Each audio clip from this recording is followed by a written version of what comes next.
Welcome to this eModNet tutorial video in which we're going to show you how to view data on a high quality map using eModNet's viewing and downloading service. To start off with, we have a graph here of the time series of ammonium observations plotted over the year 2000 and according to measurement depth. This is the end result of a data search which we conducted using the service. We're now going to jump back to the start to show you how we got here. To access the viewing and downloading service from the home page, first select Data Products at the top, then click on the Viewing and Downloading Service window on the left hand side. This gives you access to both concentration maps and dynamic plots.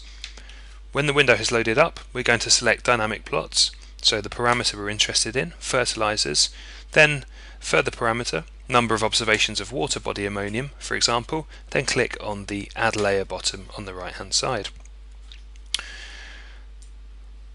So we're now on the map, and you can see it's populated by all these little blue dots, the distribution of data sets across all 5 bodies of water. The map is interactive, so we can zoom it in and out and click the mouse and drag and move it about. Each of these dots corresponds with this coloured bar on the right hand side, which denotes the density of measurements taken within each data set. You can also select the minimum depth, maximum depth and the time frame for which you want the data available here. This will change it across all 5 bodies of water. The easiest way to hone in on specific data, however, is to click on one of the individual dots.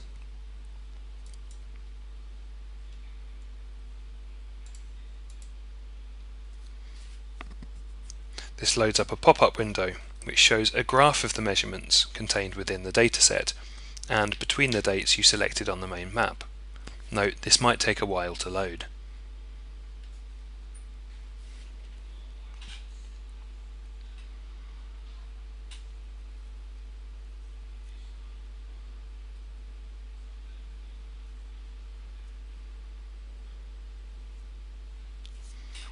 So here's our graph, like so. You can use this tool button at the top to edit depth and time parameters at this specific location. So you can see here the time frame is between 2000 and 2001. Let's change this for the end of 2000 and let's change the maximum depth to 5, for example. As soon as you're ready, simply click on the plot button at the top to repopulate your graph with the new data. This method of changing fields at one point on the map is better than changing the depth and date across all 5 basins from the map view.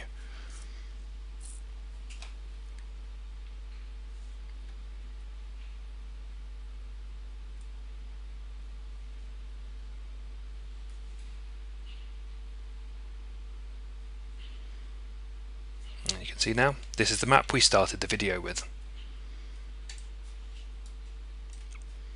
And you can just exit in the top right hand corner. To use the concentration maps, click the Select Data Products tab at the top here. This takes you back to the original window. From here you can add different layers of data onto the map. So we're going to try this time a concentration map. The search is similar, only we do it by geographical area, so Baltic Sea to start with, then the time of year, so spring, and then let's go again, for example, water body ammonium and observations. Then click Add Layer. So you can see it's possible to have more than one layer on the map at any one time. To get rid of a layer, simply use the X or cross button in each of the layer boxes. So we're going to get rid of the first one here.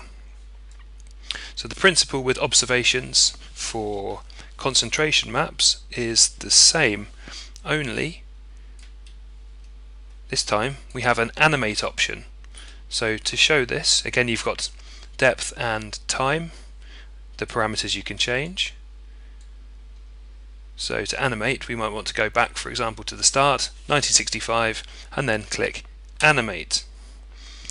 And this shows how the measurements and datasets have been added over time. You can see the dots appearing on the map here. You can click on any of the dots at any point to get more detailed information.